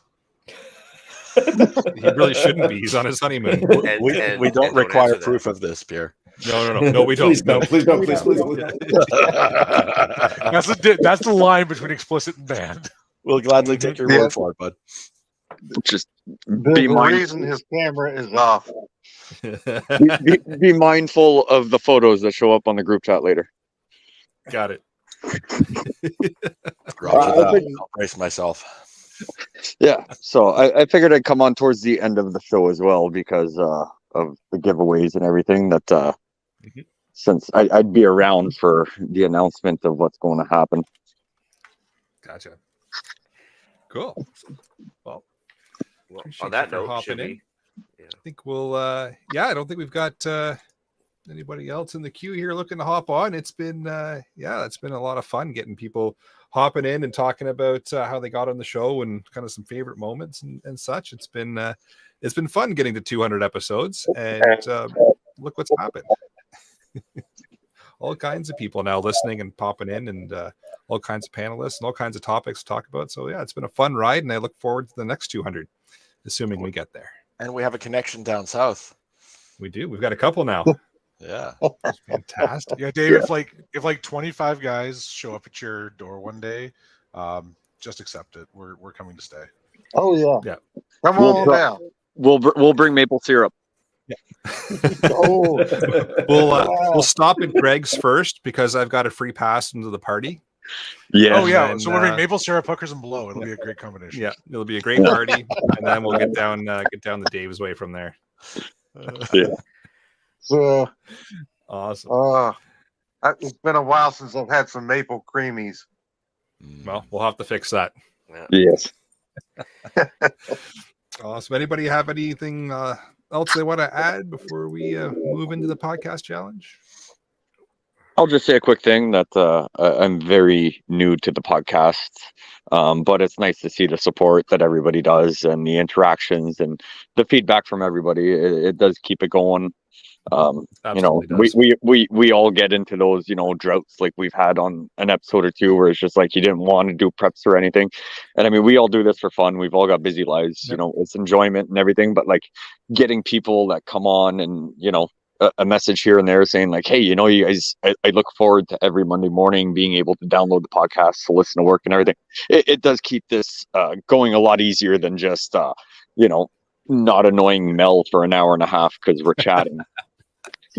No, I 100% agree. It's a ton of fun just hopping on here every Sunday to chat with everybody that shows up panelist wise. But it's awesome to get that feedback from the listeners to say, hey, you helped out a lot with this, or I learned this, or I really appreciated you guys talking about this. Or, you know what, even getting the hate mail is a lot of fun too, because it comes in every once in a while. Yes. But, it shows that people are listening, which is the whole point of putting this together and why we keep going past 200 episodes. It is a ton of fun. That's why I'm still on after the first one you had me on. That's it. We hooked you. Yeah, you got me hooked now. I'm like that big fish on the other line, and I'm okay with it. Take me. Awesome. Well, shall we move into the podcast challenge then? Yeah. All right. So time to cover off that one thing that you've all been procrastinating on for about 200 episodes. So we've all got the one thing that we've keep meaning to do that, or study for that, or take that exam. It's time to do it. So tell us what you're going to crank off here in the next couple of weeks, and let us know how you succeeded. Awesome. Jeff, you got a weather blurb? I certainly do. So I haven't kind of been very vocal tonight. I've kind of been watching the weather going on again tonight. Watching a couple live streams and some chasers and stuff. There's still some pretty good storms going on. So unfortunately, the tornado outbreak that I mentioned last episode came to fruition last night down in the Mississippi, Alabama area. They had a pretty good outbreak. There were 12 tornadoes in total. Most of them caused little or no damage, but sadly, a large EF4 wedge tornado took direct aim at central Mississippi. This storm was very similar to the 2013 El Reno, Oklahoma tornado. I don't know if anybody remembers that one, but it was this was a large wedge tornado. There's people say a tornado is a tornado. The usual ones you see, they call them shoestring tornadoes for a reason. They're small. They go way up into the cloud deck. They're only maybe a couple of 100 feet wide at the bottom. That's why sometimes you see pictures, one side of the street's gone and the other side of the street there's not a mark on a house. The leaves are still on the trees. Anyways, this tornado was at times a mile to a mile and a half wide, and it took direct aim again, like I said, at central Mississippi, and it literally more or less went from the west side of the state to the east side. A couple of small towns, specifically Rolling Fork and Silver City, took direct hits. Rolling Fork basically was the town is more or less non-existent. Last report was there's been 26 people killed, but of course that number is expected to increase as they find more victims. And it was just really bad. I was watching it on a live stream. One of the storm chasers was in the middle of it. He actually got injured by some flying debris, and it was really sad to see that 10 minutes earlier he'd been driving down the street where people were out walking their dogs and doing stuff and telling them a tornado's coming. You need to get out of here, and they're like, yeah, okay, whatever. And so it just the apathy is really bad. And he kind of went on a bit of a rant, and I'm not going to go on a rant, but all I'm going to say is there's no excuse for getting caught in something specifically like that. Your typical weather radio, this guy was saying for $30, you could have saved your life. Is your life worth $30? Go out and get yourself a weather radio that's going to tell you when bad stuff's coming. Whoops, I lost my picture there. Sorry. So yeah, what I was watching tonight, there's another line of severe thunderstorms, tornado warnings, again, going through Mississippi. Right now, there's actually a couple of tornado warnings out for, believe it or not, South Carolina. There is the potential for another severe weather outbreak to occur later on this week. Again, it's going to target the South and the East. They're saying Arkansas, Missouri, maybe into Western Kentucky are in line for a pretty good batch of severe weather on Thursday, Friday. They're already talking about it, so it could be bad. Again, it's 5 days out. We don't know. If you just want to ask my honest opinion, I think this tornado season coming up is going to be one for the record books. I don't think it's going to be light. I think it's going to be busy. It's going to be bad. And areas that have never been hit before are going to get hit. So keep your wits about you. Again, as I've always said, don't be scared of the weather, but be prepared. Awesome. Well, thanks, Jeff. Deal of the week. So CPP t-shirts. I'm going to put them on sale for the next 2 weeks. Pierre is in the process of getting an order together for me, and he's going to make up some shirts. So doing pre-order for now. I'm going to do 10% off the shirts. So code CPP200 at prepperpodcast.ca. And yeah, check that out if you want to get a shirt. Now is the time. All right, let's move into some shout outs. Brad could not be here, but he wanted to shout out Eric. He started this podcast, and now look where it is, from one lonely guy sitting at a mic to a dozen or more idiots chatting on Sunday night. So, Eric, thank you for starting all of this. No, thanks for jumping in and making it what it is today. It went from one lonely guy to 2 to 3 to a whole panel. So it's been a fantastic ride. I want to take the opportunity to shout out the listeners. We get so much good information, suggestion, feedback, interaction. It really does make it a lot more fun and valuable and interesting and educational when people jump in. So kudos to the guys and gals that have come on tonight or other episodes or that have jumped into the chat. So we appreciate it. Absolutely do. It makes doing these shows that much more just fun, right? There's so much more information that comes and goes. Watching the live chat each week and everybody kind of chatting amongst each other while we're talking and making plans and helping each other out. It's just awesome to watch.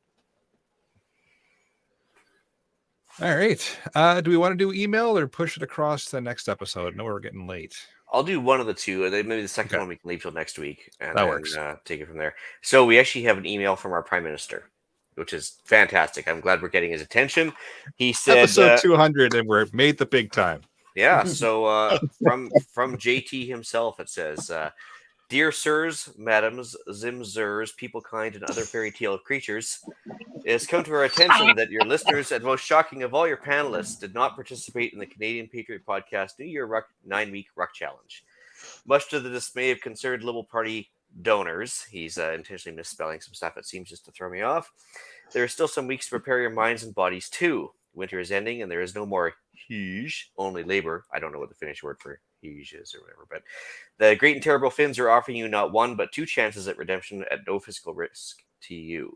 So the first one is Varusteleka's Remote Military March, which is April 28th and 29th. I think Eric is going to put the links in the show notes and the live chat, which basically involves you carrying 10 kilograms and either going 25 or 50 kilometers. And I do believe one of those requires an overnight stay. There's a requirement in all divisions. And then the other one is the Resual 4-day march, which is a pretty easy one to do, May 18th to 21st. Also the link going to go in the live chat. It's a minimum 10 kilometers over 4 days. So if you can't do 10 kilometers over 4 days, there's something wrong there. So Your divisions are by total distance covered. It's either 10 to 40, 40 to 100, 100 to 160, or more than 160, which is pretty impressive. And listeners are most welcome to be spied on using Strava and are encouraged to join Team Ragnarok at strava.com/Ragnarok. Anyways, the number one wrecking team in Canada. And it is true. First of all, yes, Strava does spy on you, which OPSEC is Absolutely horrible. does. But yeah, Do I have an episode for you? Yeah, it's a handy app though. Anyways, the number one wrecking team in Canada. That is also true in the fact that they actually destroyed even the Canadian military team, I believe, most years with the Resolve during March. So if you join Team Ragnarok, you can join the winning team. And that is a challenge to all listeners and all panelists to get on there and start rocking. So and he signs it off, Spoochy Boochies from JT. And actually, interesting enough, it is also how he addressed the letter he sent to all of us too. So this is true. Yeah, thanks, JT. Yeah. Anyways, we'll get back to the next email next week. We're running long, Yep. but yeah. Yeah, we do have 2 other emails in the queue here, and we'll copy them over for episode 201. Yeah, for sure. All right. Well, with that, I'll bring episode number 200 of the Canadian Prepper Podcast to an end. You can find the podcast still on iTunes, Podbean, Spotify, or of course your favorite podcast app. Please help us out. Submit a review. It does help other people find us, and will keep us going for another 200. And we do record these shows live on Facebook and YouTube. If you want an early peek at the shows, please subscribe to the YouTube channel, Canadian Prepper Podcast, and click the notifications tab. That will give you an alert when we are going live. You can reach me at feedback@prepperpodcast.ca, or I am frequently on the Discord. I'm not responsible enough to have my own email, so Scott can also be met at feedback@prepperpodcast.ca for all things wood gasifier. Anything else gets deleted. Yeah. Obviously. Yeah. Gunny, where can you find you? And I'm the Frugal Gunny. You can find me on the Facebook. You can find me on Instagram, and of course on my YouTube channel where I post all my content, and soon posting on Rumble. Awesome. That'd be really cool to actually still have Discord and YouTube, and that'd be so cool. Anyway, Facebook. I can't remember the last time I was on Facebook. That's so amazing. Anyways, you can reach Ian directly by emailing me at theislandretreat@gmail.com. Gmail still works for now. You can also find me on Canadian Patriot Podcast with Pierre and others on iTunes and YouTube. We record Monday evenings at 9 p.m. Eastern. I'm also on the Gilded app for the OG CPP. Email if you want an invite. And you can find us discussing why government waste in society has me hiding when possible. All right. Now check out Rapid Survival at rapidsurvival.com. You can get me there on the live chat. You can also email me at feedback@prepperpodcast.ca. So thanks for joining us this evening for episode number 200. Until next time, be prepared, stay safe, and keep learning.